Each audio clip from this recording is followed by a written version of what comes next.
This is a JustTheFab.com exclusive.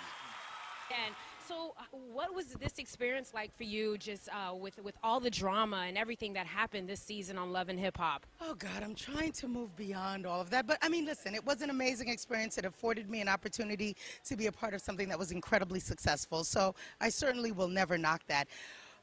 The drama is what it is. It just came part and parcel with the whole thing. But, you know, it was our second season and we did tremendously well. So I guess I can't complain. But, you know, it was just an amazing experience overall. And it makes for great TV. It makes for great TV. It's what the people want to see, right? It unfortunately really is. Yes. So tell us, we hear that there's a Love and Hip Hop Atlanta. Who is set to cast in that show? Not going to say just yet, only because we're still doing deals. I don't want to tip my hand.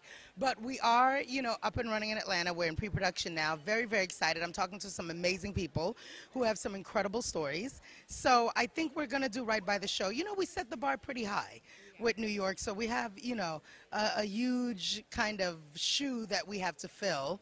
And I think we're going to do it. I think we've got a great show in the works. You know, in the final episode, it looked like Chrissy was really unhappy with how she was portrayed and the relationship that she had with you. How do you respond to that? You know, there's nothing so much to respond to. I adore Chrissy. I think she is so smart. I think she's great. What I think, you know, she came to realize is that putting yourself out there that way on national television and having to, you know, experience all the things that she experienced with the cameras rolling, it wasn't an easy thing. And, you know, it was very difficult for all of us, especially because there were relationships in place.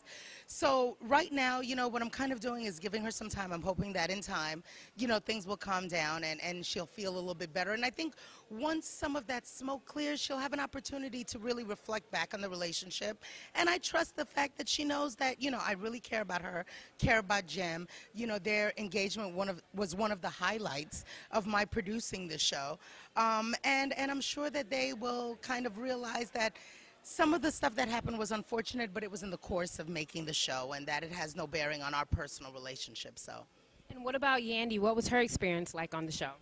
Oh, I don't know. You'll have to ask Yandi. It was an up and down. It was a roller coaster ride. I mean, you know, she was very, very upset at one point because, you know, some very real things happened for her on the show in terms of her relationship with her client and stuff. So, you know, it was definitely a roller coaster ride of emotion for her. But I think in the end, she was okay with her decision, and I think she, you know, grew from the experience as well. I mean, I'm sure you saw that we had a couple of conversations on the show.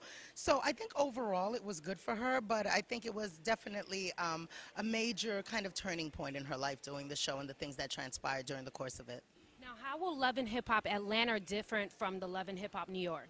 Well, I mean, you're going to have a different cast. You're going to have different stories to tell, different dynamics in their relationships. We're in another city that has a whole different feel to it. Like, I'm even trying to figure out the theme music because I'm like, this has got to feel like Atlanta, you know? Hotlanta. Hotlanta, exactly. So, you know, we're trying to do as much as we can to make the show reflective of the city that we're in. And This is a JustTheFab.com exclusive.